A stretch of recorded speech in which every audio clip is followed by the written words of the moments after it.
الحمد لله رب العالمين،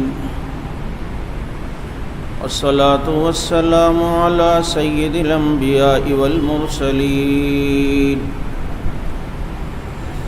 وعلى آله وأصحابه أجمعين.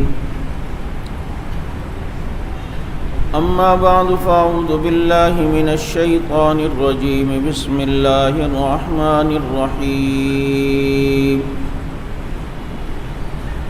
ألم نشرح لك صدرك ووضعنا عنك وزرك الذي أنقض ظهرك.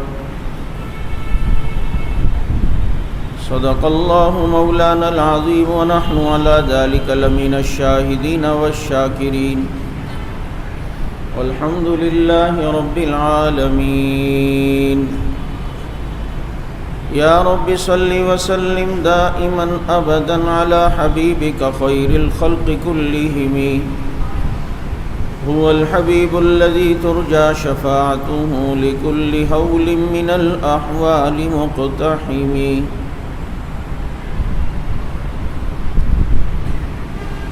حسن یوسف دیکھ کر وہاں کٹی تھی انگلیاں.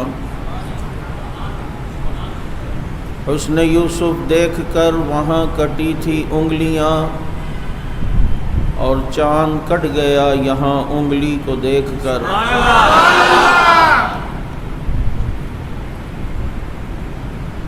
محمد مصطفیٰ افضل ہیں یوں سارے رسولوں میں، جیسے ہوتا ہے گلاب افضل زمانے بھر کے پھولوں میں. درود پاک. واجب الاحترام گرامی قدر سامعین، عزیز ساتھیو، ربیع الاول کی مناسبت سے سیرت النبی صلی اللہ علیہ وسلم کے عنوان پر آپ حضرات کے سامنے 2-3 جمعہ سے گفتگو ہو رہی تھی کہ اللہ رب العزت نے حضور اکرم فخر دو عالم امام الانبیاء سید الانبیاء حضرت محمد مصطفیٰ صلی اللہ علیہ وسلم کو تمام نبیوں میں سب سے ممتاز بنایا اور اعلیٰ و عرفہ بنایا. اور آپ صلی اللہ علیہ وسلم ابھی دنیا میں آئے نہیں، نبی کا تذکرہ پہلے ہے، بلکہ ابھی یہ دنیا بھی نہیں بنی تو آپ صلی اللہ علیہ وسلم کا تذکرہ پہلے. اللہ تعالیٰ نے کچھ ایسی خصوصیات آپ صلی اللہ علیہ وسلم کو دی جو باقی نبیوں کو نہیں ملی. آپ صلی اللہ علیہ وسلم جامع الکلم میں مختصر بات میں پورے سمندر کو سمونے کی صلاحیت آپ صلی اللہ علیہ وسلم کی گفتگو میں. ایک حدیث انما الاعمال بالنیات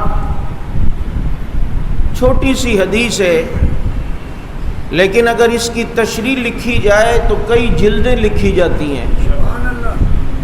الدین النصیحہ یہ چھوٹی سی ایک حدیث ہے، لیکن اگر اس کی شروحات لکھی جائیں تو کئی جلدوں میں لکھی جا سکتی ہیں. تو آپ صلی اللہ علیہ وسلم کو یہ خصوصیت اللہ نے عطا فرمائی اور فرمایا نصرت بالرعب. اللہ نے میری مدد رعب کے ذریعے کی، رعب کے ذریعے میری مدد کی گئی، اور کئی میل دور سے آپ صلی اللہ علیہ وسلم کا رعب دشمن پہ پڑ جاتا تھا. یہی تو وجہ ہے کہ تبوک میں جب آپ صلی اللہ علیہ وسلم پہنچے تو رومی لشکر نہیں آ سکا، کیونکہ آپ کا رعب ان کے دلوں میں اللہ نے ایسا ڈال دیا. یہ خصوصیت اللہ نے میرے نبی کو دی. اور کیا خصوصیت اللہ نے میرے نبی کو دی؟ میرے نبی کو اللہ نے عرشوں کی معراج کروائی. باقی نبیوں کو اپنے اپنے انداز میں معراج ہوئی ہے، حضرت نوح علیہ السلام کی معراج کشتی میں ہوتی ہے، حضرت یوسف علیہ السلام کی معراج کنویں میں ہوتی ہے، حضرت ابراہیم علیہ السلام کی معراج نار نمرود میں ہوئی، حضرت اسماعیل علیہ السلام کی معراج چھری کے نیچے ہوئی، حضرت موسیٰ کی معراج کوہ طور پر ہوئی، حضرت زکریا کی معراج آرے سے کٹتے ہوئی، حضرت عیسیٰ علیہ السلام کی معراج آج آسمان پر ہو رہی ہے۔ لیکن ایک نبی ایسا ہے کہ جس کی معراج اللہ نے عرشوں سے بھی اوپر کروائی، اور وہ عرشوں سے اوپر کھڑا ہوا نظر آتا ہے، اور رب کو التحیات للہ والصلوات والطیبات توحید کا تحفہ دیتا ہے، اور وہ اللہ اس نبی کو السلام علیک ایھا النبی کہہ کر اس نبی کو بھی سلامتی کا تحفہ دے رہا ہے۔ سارے نبیوں کی معراج زمین پر، ایک نبی ہے جس کی معراج عرش بری پر، اسی کو دنیا محمد مصطفیٰ کہتی ہے صلی اللہ علیہ وسلم۔ یہ خصوصیت اللہ نے میرے نبی کو دی، باقی کسی نبی کو نہیں ملی۔ قرآن جیسی کتاب اللہ نے میرے نبی کو دی، کسی نبی کو اللہ نے قرآن جیسی کتاب نہیں دی۔ ایسی جامع، ایسی معنی کتاب، اور ایسی فصیح و بلیغ، اور ایسی کتاب کہ جو آج تک دنیا تعریف کرنا بھی چاہے تو اس میں تعریف نہیں ہوتی۔ قیامت کی صبح تک یہ قرآن اسی طرح ہے جس طرح لوح محفوظ میں تھا، وہاں سے جبریل نبی تک لائے، نبی نے صحابہ کو دیا، اور صدیق اکبر کے دور میں اس قرآن کریم کو جمع کیا گیا، حضرت عثمان کے دور میں اسے ایک قرات پر لایا گیا۔ یہ آج تک وہی قرآن ہے۔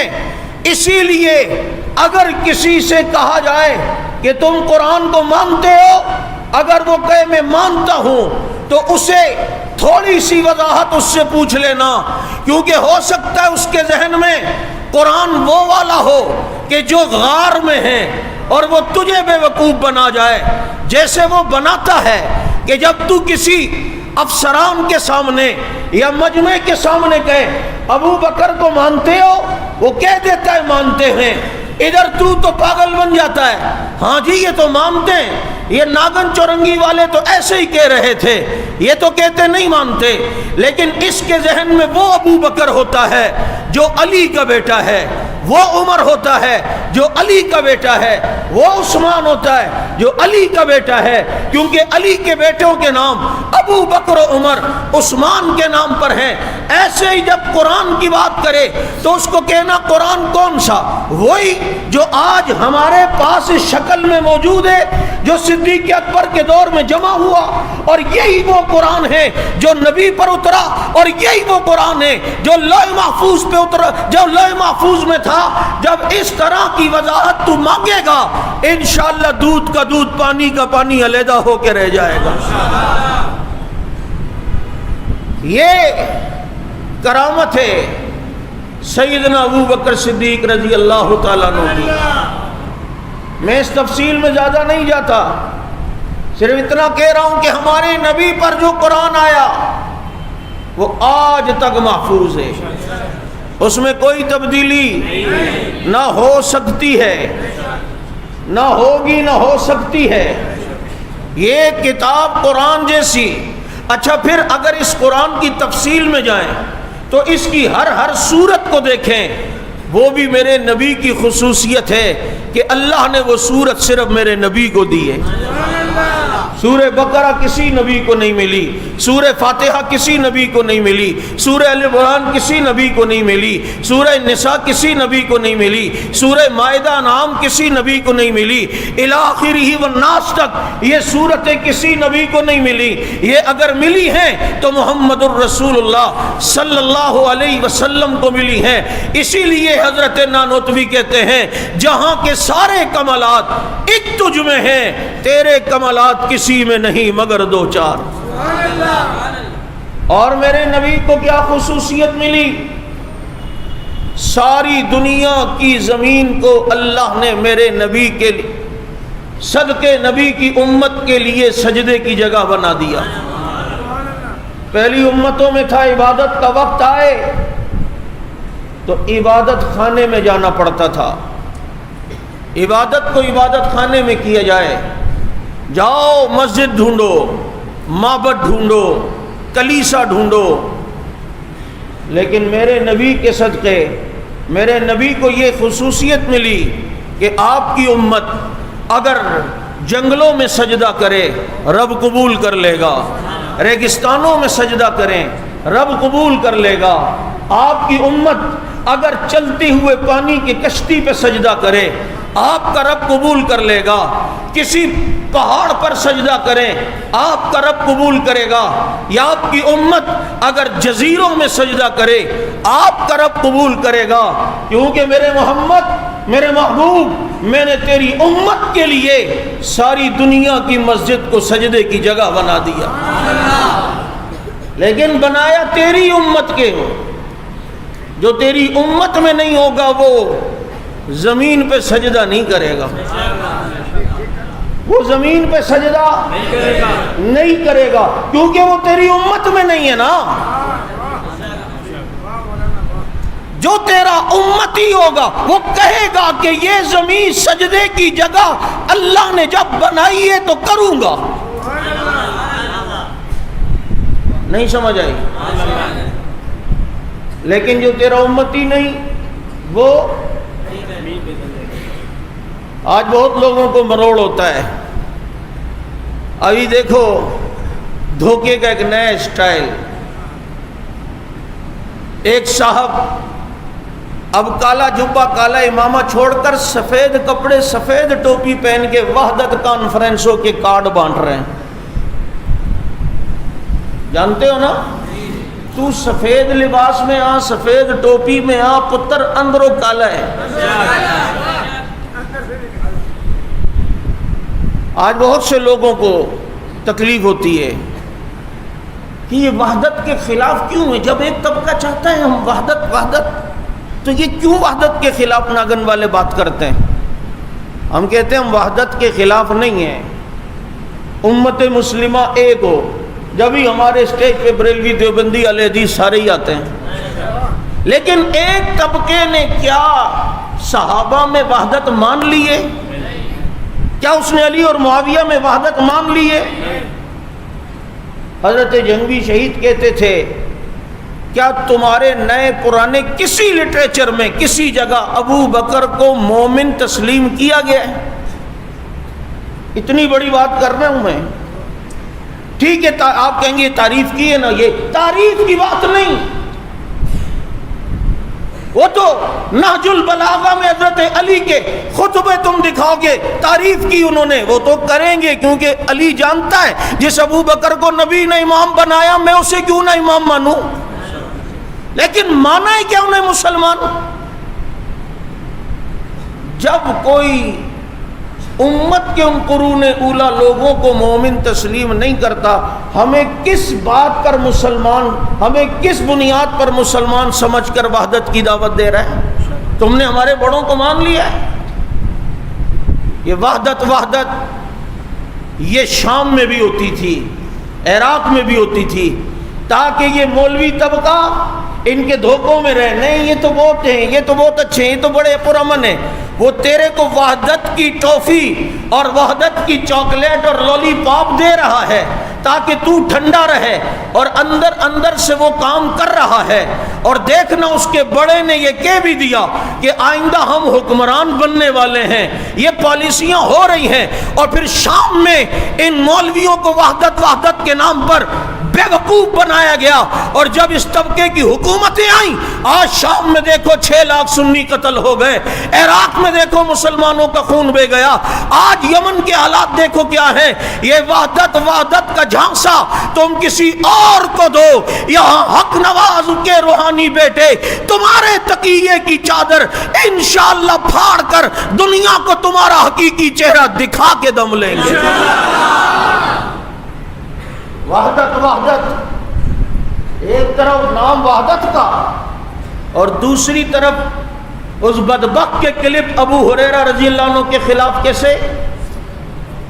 تم پاگل تو نہیں ہو گئے ہو؟ تمہارا دماغ تو خراب نہیں ہو گیا ہے؟ تمہیں کیا کالے پیالے میں کالا شربت گھونٹ کے کالوں نے دے دیا ہے کہ تمہیں بات آسان والی سمجھ نہیں آ رہی؟ کیا ان کے کلپ نہیں آ رہے؟ بھائی ہم کہتے ہیں کوئی صحابہ کو مانتا ہے نہ مانے، عیسائی بھی نہیں مانتے، یہودی بھی، ہمیں کہتے ہیں تو یہودیوں کے خلاف کیوں نہیں بولتے ہو؟ ہم نے کہا بولتے ہیں لیکن صحابہ کے عنوان پر نہیں۔ کیوں؟ عیسائی، ہندو، سکھ اگر یہ صحابہ کو نہیں مانتے لیکن گالیاں تو نہیں دیتے نا، تم بھی نہ مانو، کیونکہ ان کو تو مومن مانے گا، مسلمان مانے گا، قرآن والا مانے گا، نبی والا مانے گا، امت والا مانے گا، اہل قبلہ مانے گا، مسلمان مانے گا، جنتی مانے گا، نہ مان۔ لیکن گستاخی یہ تو اخلاقاً بھی کسی صورت جائز نہیں ہے۔ ساری امت کے لیے اللہ نے سجدے کی جگہ زمین کو بنا لیا۔ خود دیکھ لو امت سے کٹتا کون ہے؟ تمہیں ایک طرف وحدت کا درس دیتے ہیں اور دوسری طرف اسکولوں میں نصاب اپنا الگ بنائیں گے، تمہیں ایک طرف وحدت کا درس دیں گے، دوسری طرف قرآن علیحدہ ہوگا، ایک طرف وحدت کا درس دیں گے، دوسری طرف جناب اذان علیحدہ۔ اچھا پھر یہ بھی ایک مصیبت ہے، ایک بڑے مولوی صاحب کا ابھی کوئی کالم آیا، مشترکات پر تو ہمیں ایک ہونا چاہیے، جو ہماری مشترکات ہیں تم ایک مشترک چیز ان کی اور ہمارے درمیان لا کے دکھاؤ، میں تمہیں جو سزا تم مجھے دو گے میں اس کے لیے تجویز ہوں، تو اس کے لیے تیار ہوں۔ ایک کوئی ایسی بات تو لاؤ جس میں ہم اور وہ مشترک ہو۔ قرآن کے مسئلے پہ کوئی مشترک نہیں، نبی کے مسئلے پہ کوئی مشترک نہیں، جس طرح نبی کو ماننا چاہیے اس طرح کا وہ انداز نہیں ہے۔ اللہ کے مسئلے پر ہمارا عقیدہ اللہ کو غلطی نہیں ہوتی، کسی کا عقیدہ اللہ کو بتاؤ، کہاں کس مسئلے پہ تم کہتے ہو مشترکات ہوں؟ کوئی ایک مسئلہ تو لاؤ۔ چیلنج ہے میرا ساری دنیا کے مولویوں کو، ایک ایسا مسئلہ لاؤ جس میں ہم مشترک ہوں کہ یہ اور یہ ان میں ایک بات ہے۔ جب کسی معاملے میں مشترک نہیں ہے تو امت میں اور وحدت میں شامل نہیں ہو سکتے۔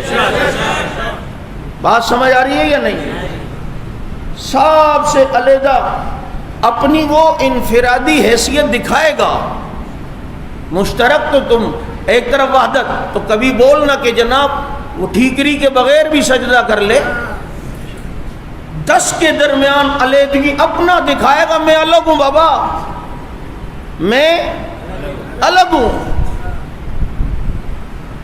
ہمارے ایک بہت بڑے عالم ہیں مولانا فضل محمد صاحب دامت برکاتہم العالیہ بنوری ٹاؤن، کہتے ہیں حرم میں تھا وہاں بھی یوں لگا رہے ہیں۔ تو میں نے اس کو کہا کہ یہ کیوں؟ کہتا ہے کربلا کے علاوہ کوئی زمین کا حصہ پاک نہیں ہے اس لیے ہم پیشانی وہاں نہیں لگاتے۔ مولانا فضل محمد صاحب کہتے ہیں میں نے اس کو کہا بات یہ نہیں ہے، بات یہ ہے کہ اللہ تیری ناپاک پیشانی حرم جیسی پاک زمین پہ لگنے نہیں دیتا۔ اللہ تعالیٰ یوں جو ہے وہ بچا رہا ہے اپنی زمین کو۔ بابا اسی پہ فیصلہ کر لو، پاکستان سے، سرزمین پاکستان سے محبت کون کرتا ہے اور کون نہیں کرتا۔ میں پاکستان کو پاک سرزمین سمجھتا ہوں، اس لیے اس پہ سجدہ کرنا جائز سمجھتا ہوں۔ اگر کوئی پاکستان کی پاک سرزمین کو بھی پاک نہ سمجھے اور وہاں پر اپنی پیشانی نہ ٹیکے تو پھر سمجھ لے وہ پاکستان کا وفادار نہیں ہو سکتا، پاکستان کے لیے مخلص نہیں ہو سکتا۔ میں نے اس سرزمین کو پاک سرزمین سمجھا ہے، اسی لیے میں اس سرزمین پر سجدہ کرتا ہوں، اس لیے کہ یہ پاکستان پاک سرزمین ہے۔ میں نے اس لیے اس پہ سجدہ کرنا، میرے مذہب نے اس پہ سجدہ کرنا جائز سمجھا ہے۔ جو پاکستان کی زمین کو پاک نہ مانے وہ پاکستان کے لیے مخلص کیسے ہو سکتا ہے؟ وہ ہو سکتا ہے؟ اس لیے یاد رکھو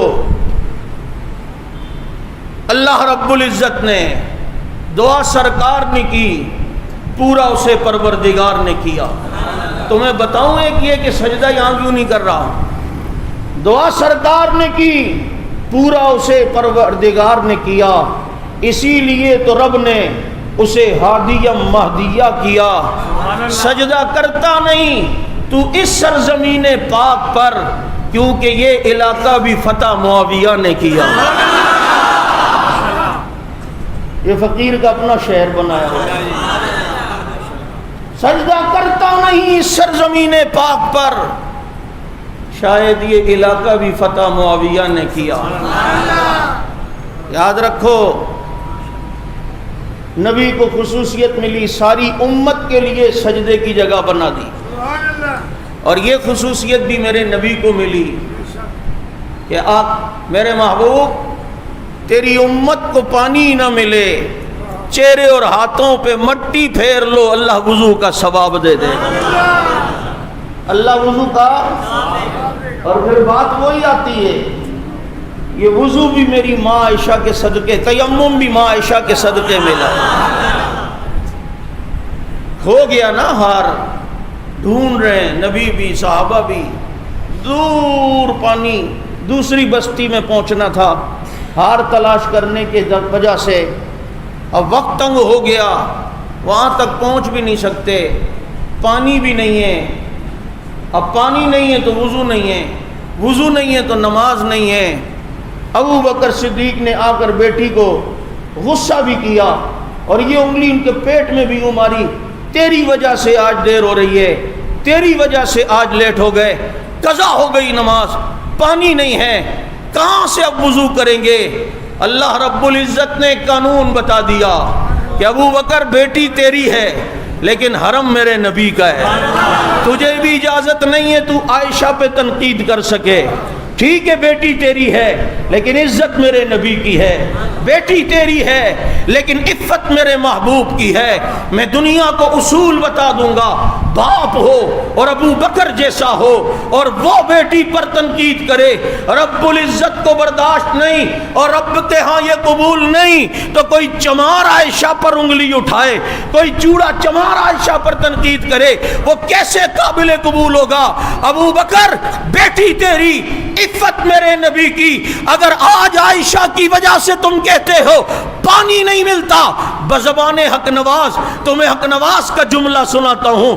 اس موقع پر حق نواز آ کے اپنی خطابت کے انداز میں کہتے تھے، اللہ کہنا چاہ رہا ہے علی چہرے مٹی، چہرے ہاتھوں پہ مٹی پھیر. ابو بکر چاہے چہرے اور ہاتھوں پہ مٹی پھیرنے پڑے، ماں کا ہار تلاش کرنا پڑے گا.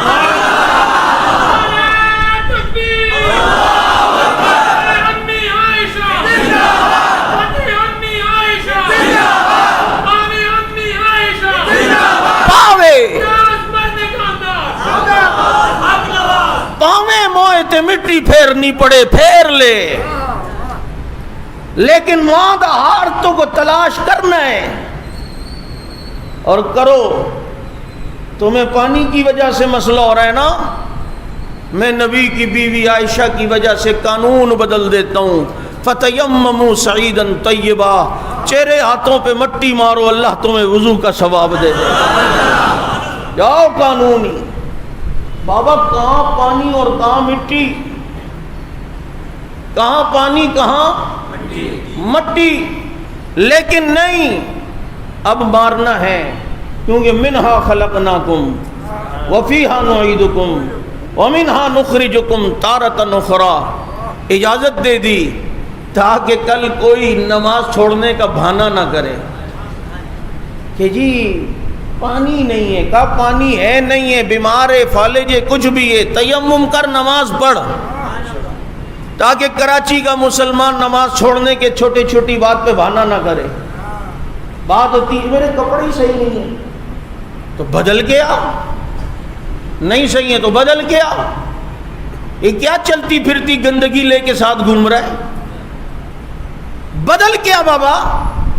اب یہی اگر دوست کے یار وہ ذرا ایک شادی میں دعوت دی گئی ہے، شیرٹن ہوٹل میں ساتھیوں نے کہا ہے اپنے کسی دوست کو بھی ہے، چل چلتے ہیں، ارے ایک منٹ ذرا صبر میں کپڑے بدل کے آتا ہوں. شیرٹن کے لیے تو فوراً کپڑے بدلتا ہے اور اپنے رب کے لیے تو کپڑے بدل نہیں سکتا جس نے کپڑے تجھے دیے، جس نے لباس تجھے دیا ہے. تو کہا کہ جناب یہ بہانے سے کہیں نماز نہ چھوڑ دے، اس لیے کہا کہ تیمم، اس سے تم وضو کے قائم مقام کر لو. اور جب تیمم ملا، نبی کو ملا، نبی کے صدقے اس امت کو ملا، یہ خصوصیت بھی اللہ نے محمد الرسول اللہ صلی اللہ علیہ وسلم کو عطا کی ہے۔ ایسی بے شمار فضیلتیں اور خصوصیات جو اللہ نے میرے نبی کو دیں، باقی کسی نبی کو نہیں دی۔ ہاں، سلیمان علیہ السلام کا تخت ہوا میں اڑتا تھا، لیکن میرے نبی کا تخت تو عرشوں سے بھی اوپر اڑ رہا ہے۔ مانتا ہوں حسن یوسف بھی تھا، لیکن حسن یوسف دیکھ کر وہاں کٹی تھی انگلیاں، چاند کٹ گیا یہاں انگلی کو دیکھ کر۔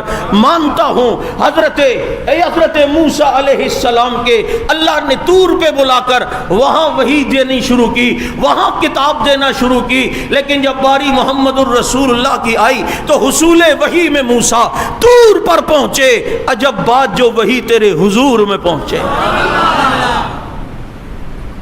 وہاں طور پہ جایا جا رہا ہے، موسیٰ جو حکم احکامات دینے، اور یہاں نبی بدر میں قرآن بدر میں، نبی احد میں قرآن احد میں، نبی عائشہ کے بستر میں قرآن عائشہ کے بستر پہ۔ کتنا پاک بستر ہے کہ جس پر وحی آ رہی ہے۔ او میری ماں، میں تیرے قدموں پہ قربان ہو جاؤں، اللہ ماں عائشہ کے کھاتے ہمیں لگا دے، یہ ہمارے لیے سعادت ہے۔ کتنی پاک عورت کہ جس کے بستر پر قرآن نازل ہوتا ہو، اور جس کے بستر سے صاحب قرآن دنیا سے جا رہا ہو، دنیا سے جاتے ہوئے بھی اسی بستر پہ قرآن آ رہا ہے، تو اسی بستر پہ۔ کیا پاک بیوی تھی، کیا پاک بستر تھا۔ کیوں نہ ہو کہ الطیبات للطیبین والطیبون للطیبات، اصول رب نے بتا دیا کہ پاک مردوں کے لیے پاک بیویاں ہوتی ہیں، پاک بیویوں کے لیے پاک مرد ہوتے ہیں۔ بتا دیا ازواج مطہرات کی پاکی اور عصمت اور ان کی عزت و عظمت کو جاننا ہو تو اس کے شوہر محمد الرسول اللہ کو دیکھ لو۔ بیوی پاک نبی کی ہے یا نہیں؟ دیکھو، بات ختم کرتا ہوں، ایک جملہ میں کہا کرتا ہوں، آج آسان بات ہے۔ حضرت حسان کا شعر ہے، اس میں ایک جملہ ہے، خلقت مبرئا من کل عیب، آقا اللہ نے آپ کو ہر عیب سے پاک بنایا، عیب نبی کے قریب نہیں آتا۔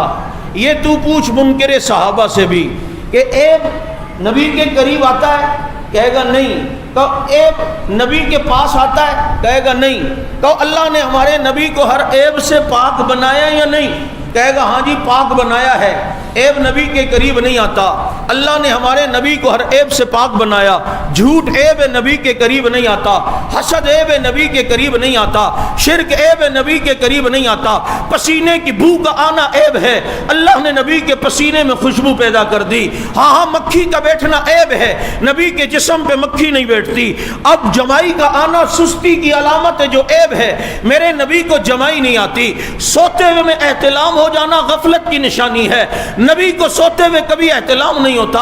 جو عیب تھا اللہ نے اس سے میرے نبی کو پاک کیا، عیب نبی کے قریب نہیں آ سکتا۔ اس سے پوچھ عیب نبی کے قریب آ سکتا ہے؟ کہے گا کہ نہیں۔ تو پھر جب عیب نبی کے قریب نہیں آتا تو ماننا پڑے گا عائشہ میں عیب ہوتا تو نبی کے قریب نہ آتی، ابو بکر و عمر میں عیب ہوتا تو آج وہ مصطفیٰ کے ساتھ نہ سو رہے ہوتے۔ دیکھو جن میں عیب تھا اللہ نے قریب رکھ کے دور رکھا، عتبہ عتیبہ میں عیب تھا قریب رکھ کے دور رکھا، ابو جہل میں عیب تھا قریب رکھ کے دور رکھا، شیبہ میں عیب تھا قریب رکھ کے دور رکھا، لیکن بلال میں کوئی عیب نہیں، حبشہ سے قریب کر دیا، سلمان میں کوئی عیب نہیں، فارس سے قریب کر دیا، صہیب میں کوئی عیب نہیں، روم سے قریب کر دیا، ابو بکر و عمر میں کوئی عیب نہیں، قیامت کی صبح تک پہلو مصطفیٰ میں سلا دیا۔ عیب نبی کے قریب نہیں آتا، اللہ آنے ہی نہیں دیتا۔ یہ 1400 سال سے جو سو رہے ہیں یہ بے عیب ہیں، یہ ساتھ جو سو رہے ہیں یہ بے عیب ہیں۔ اس لیے آؤ عیبوں سے پاک پیغمبر کے تذکرے کو دنیا میں پھیلا دیں گے، اور ساری دنیا میں نام محمد کا ڈنکا بجا دیں گے انشاءاللہ۔ اور ان کی عزت و حرمت کے لیے جان دینی پڑے تو اس کے لیے بھی تیار ہیں۔ اللہ تعالیٰ نبی کی سیرت کو اپنانے کی توفیق عطا فرمائے۔ وآخر دعوانا الحمدللہ رب العالمین۔